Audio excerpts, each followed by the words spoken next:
ধৰিছিলে সেই 15,000টো নোসোমাই আমাৰ।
চাওক আজি 19 তাৰিখে যোৱা 19 তাৰিখৰ দিনাখন যিটো বানপানী আমাক ক্ষতিগ্ৰস্ত কৰি থৈ গ'ল, ইতিমধ্যে আমি আকৌ ঠিক ঠাক কৰি আমি এই ঘৰসমূহত পুনৰ আমি আশ্ৰয় লৈছিলোঁ। যিহেতু যোৱাকালি আপোনাৰ প্ৰায় 2টামান বজাৰ পৰা যিটো পানী আহি গ'ল, এই পানীটোত আমি এতিয়া ঘৰত থাকিব নোৱাৰি ৰাস্তাৰ মাজত আমি শিবিৰ বনাই থাকিবলগীয়া হৈছে।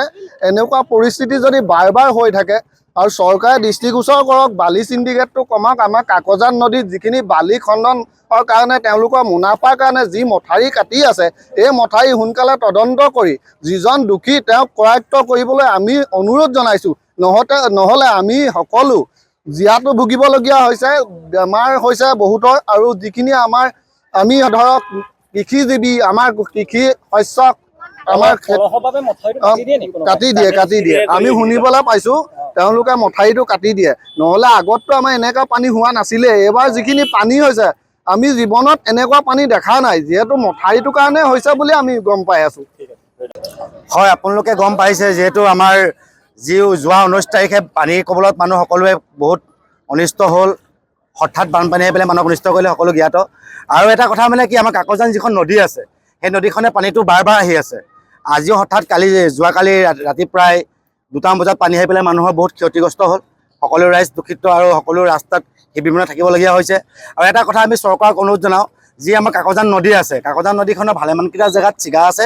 ইতিমধ্যে সকলোৱে জানে, সকলোৱে গম পাই আহিছে। সেই ছিগাৰ ফলত বানপানীটো প্ৰত্যেকবাৰে হঠাৎ পানী হ'লেই এই পানীটো ওলাই আহি মানুহৰ ঘৰত এটেক কৰে। সেইকাৰণে সকলো মানুহৰ অসুবিধাৰ সৃষ্টি হয়। আমি চৰকাৰক এটা অনুৰোধ জনাইছোঁ, কোনোবা মানে দুষ্টিকাৰী মানুহে আহি পেলাই মথাউৰিটো ক'ৰবাই কাটি দিছে বুলি কোৱা শুনিছোঁ, বা মথাউৰি কিছুমান ছিগিছেও। সেইটো তদন্ত কৰি পেলাই অতি সোনকালে মথাউৰিকেইটা মেৰামত কৰি পেলাই ভাল এটা মানুহক সুবিধা কৰি দিয়ে যেন। আৰু লগতে যিসকল মানুহে এই কামটো কৰিছে তেখেতলোকৰ ওপৰত একশ্যন লয়, সেইটো আমি অনুৰোধ জনাইছোঁ আজি আপোনালোকৰ দ্বাৰা। আৰু আমাৰ যি এই সমস্যাবোৰ বাৰ বাৰ ভুগিবলগীয়া হৈছে, এই ফ'ৰলেনযুক্ত ৰাস্তা যিটো বনাইছে, এই ৰাস্তাটো কোনো মানে চিজিল নাই, ইয়াত কোনো ড্ৰেইন নাই। দেখিছে আপোনালোকে, দেখিবলৈ পাইছে ৰাস্তাটো বনাই দিছে, মানে পানী যাবলৈ কোনো সুবিধা পোৱা নাই। সেইকাৰণে প্ৰত্যেক পানীটো যিখিনি পানী আহিছে নদীৰ পৰা ওলাই, সকলো পানী গৈ মানুহৰ ঘৰৰ ভিতৰত সোমাইছেগৈ, ৰাস্তালৈ পানী গুচি আহিছে। সেইকাৰণে অনুৰোধ জনাইছোঁ, যিটো আমাৰ ফ'ৰলেনযুক্ত ৰাস্তা আছে, এই ৰাস্তাটো অতি সোনকালে এটা সুবিধাজনক ৰাস্তা বনাই পেলাই মানুহক সুবিধা কৰি দিয়ে যেন। মানে ইতিমধ্যে আমি গম পাইছোঁ, জানিছোঁ 3-4 জেগাত আমাৰ যিখন কাকজান নদী আছে কিছুমান মানুহৰ স্বাৰ্থত তেওঁলোকৰ বেনিফিটৰ কাৰণে যিটো পলস ওলায় সেই পলসটোৰ কাৰণে নদী মথাই কাটি দিয়ে বুলি গম পাই গৈছোঁ। কাটি পেলাই সেই পলসটো ওলাই জমা হয়, সেই পলসটো আকৌ বিক্ৰী কৰে, সেই পলসটো বিক্ৰী কৰে ফ'ৰ লেন ৰাস্তাতে বিক্ৰী কৰে, আমুকত বিক্ৰী কৰে। সেইকাৰণে অনুৰোধ জনাইছোঁ তদন্ত কৰি পেলাই যিসমূহ মথাই ছিগি আছে সকলো মথাই যেন আপোনালোকে মেৰামত কৰি পেলাই এটা সুবিধা কৰি দিয়ে মানুহক, ৰাইজক পানী নদ। আমাৰ কালি বানপানীয়ে যিটো অৱস্থা কৰিছে তাক আমি এতিয়া ধৈৰ্য সহকাৰে ৰ'বই পৰা নাই। তথাপিতো আমাৰ 19 তাৰিখেও যিটো বানপানী আহিছিলে সেইটো আমাৰ ঘৰৰ ভিতৰত প্ৰায় 1.5 ফুট ওপৰত পানী। আমাৰ যিখিনি বস্তু ক্ষয় ক্ষতি হৈছিলে সেইখিনিও আমাৰ আহি দেখিছোঁ গাঁওবুঢ়াই আহি ইয়াত এটা প্ৰৱেশ কৰি আমাৰ এখন লিষ্ট নি পেলাই থ'লেগৈ। কিন্তু আজি আমাৰ মাননীয় মুখ্যমন্ত্ৰীদেৱে আমাৰ যিটো এটা সকলো বানপানীত উপঙি থকা মানুহক 15,000 এটা টকা দিছিলে, তেওঁলোকে আমাৰ পৰা যিমানখিনি প্ৰাপ্য নিব লাগে আমাৰ যিখিনি দৰকাৰী বস্তু তেওঁলোকে নি ফটো মাৰি সমস্ত প্ৰায় আমাৰ ৰাইজৰ প্ৰায়ে পালে। কিন্তু আমাৰ এই সোণাৰী গাঁৱৰ আজি প্ৰায় 50 ঘৰ মানুহে ইয়াৰ কোনো অনুদানটো পোৱা নাই। কিন্তু এইটো আমাৰ অনুদান নহয় নেকি? নে আমাৰ বানপানীত এই অনুদান আমাক তেখেতসকলে দিব নালাগে নেকি? এই গাঁওবুঢ়াসকলে কি কাম কৰিছে সেই বিচাৰটো আমাক কৰি দিব লাগে অতি সোনকালে, আৰু আমাৰ এই প্ৰাপ্যটো অতি সোনকালে। আৰু যদি আজি নহয় আমি কাইলৈ আমাৰ ডিচিৰ ওচৰত আমাৰ সমগ্ৰ এইখিনি যিমানখিনি ৰাইজ আছে গৈ থিয় হৈ আমি সমস্ত কথা তাত আমি জনাম, আৰু তাৰ বিনিময়ত আমাৰ কি ব্যৱস্থা লয় তেখেতে ল'ব। এতিয়া বিশেষ আমি নকওঁ, আমাৰ বানপানী অৱস্থাত সকলো ৰাইজে দেখিছে। এতিয়া ৰাইজ আহি বাটত এতিয়া স্থানান্তৰ হৈ আছে।